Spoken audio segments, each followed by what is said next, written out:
എല്ലാവർക്കും ഗൃഹൈശ്വര്യത്തിലേക്ക് സ്വാഗതം. ഇന്നത്തെ വിഷയം നിലവിളക്ക് ഉപയോഗിക്കുമ്പോൾ ശ്രദ്ധിക്കേണ്ട കാര്യങ്ങളെക്കുറിച്ചാണ്. നിങ്ങൾ ആദ്യമായാണ് എൻ്റെ ചാനൽ കാണുന്നതെങ്കിൽ സബ്സ്ക്രൈബ് ചെയ്യാനും ലൈക്ക് ചെയ്യാനും കമൻറ്റ് ചെയ്യാനും ഷെയർ ചെയ്യാനും മറക്കരുതേ. ഇന്നത്തെ വിഷയത്തിലേക്ക് പോകാം. ഗൃഹങ്ങളിൽ ഒരിക്കലും അലങ്കാരങ്ങളോട് കൂടിയതും തിരിത്തട്ടുകളോട് കൂടിയതുമായ നിലവിളക്കുകൾ കത്തിക്കാൻ പാടുള്ളതല്ല. 2 തട്ടുകളുള്ളതും ഓടിൽ നിർമ്മിച്ചതുമായ വിളക്കുകൾ ഗൃഹങ്ങളിൽ ഉപയോഗിക്കുന്നതാണ് ഐശ്വര്യവർദ്ധനവിന് ഏറ്റവും ഉത്തമം. കത്തിക്കുമ്പോൾ എണ്ണ കളയുന്ന നിലവിളക്ക് ഒരിക്കലും ഉപയോഗിക്കാൻ പാടില്ല.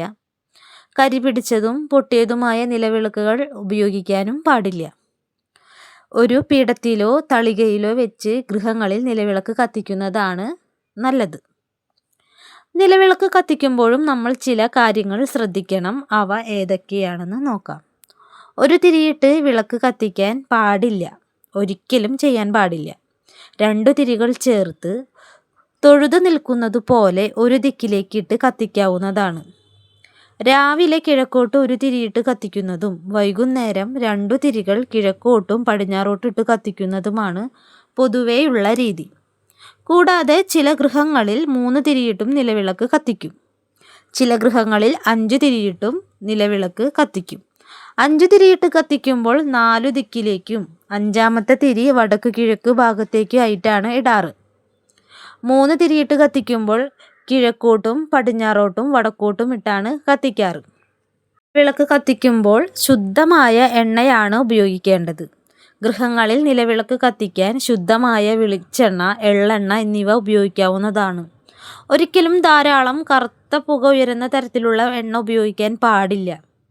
വിളക്ക് ഒരിക്കലും കരിന്തിരി കത്താൻ പാടില്ല. വിളക്ക് കത്തിക്കുമ്പോഴും അണയ്ക്കുമ്പോഴും പ്രത്യേക തരത്തിലുള്ള മന്ത്രങ്ങൾ ചൊല്ലുന്നത് ഐശ്വര്യവർദ്ധനവിന് കാരണമാണ്. വളരെ ശുദ്ധമായ തിരി, എണ്ണ, വിളക്ക് എന്നിവയാണ് നിലവിളക്ക് കത്തിക്കാൻ ഉപയോഗിക്കേണ്ടത്. ശരീരത്തിനും മനസ്സിനും ശുദ്ധത ഉള്ളപ്പോൾ മാത്രമേ നിലവിളക്ക് കത്തിക്കാൻ പാടുള്ളൂ. ഒരിക്കലും തിരി പടർന്നു കത്തുവാൻ പാടില്ല. തെളിച്ചമില്ലാതെ മങ്ങി മങ്ങി കത്തുവാനും പാടില്ല. പൊരികൾ പൊട്ടുവാനും പാടില്ല. ഇരട്ട ജ്വാലയിൽ കത്തുവാനും പാടില്ല.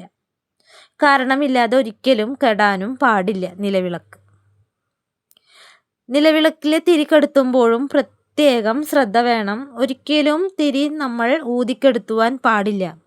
കൈകൊണ്ട് വീശിക്കെടുത്തുവാനും പാടില്ല. തിരി പുറകിലേക്ക് ചായ്ച്ച് എണ്ണയിൽ മുക്കിയോ അല്പം എണ്ണ കത്തി നിൽക്കുന്ന തിരിയിൽ വീഴ്ത്തിയോ അണയ്ക്കാവുന്നതാണ്. കൂടാതെ സന്ധ്യയ്ക്ക് നിലവിളക്ക് കത്തിച്ച് അതിൻ്റെ മുമ്പിൽ നാമജപം ചെയ്യുന്നത് വീടിന് ഐശ്വര്യവർദ്ധനവിനും സമ്പൽ സമൃദ്ധി വർദ്ധിക്കുന്നതിനും വിശേഷപ്പെട്ടതാണ്. ഇക്കാര്യങ്ങളെല്ലാം ശ്രദ്ധിച്ച് നിലവിളക്ക് കത്തിക്കുവാൻ ശ്രദ്ധിക്കുക.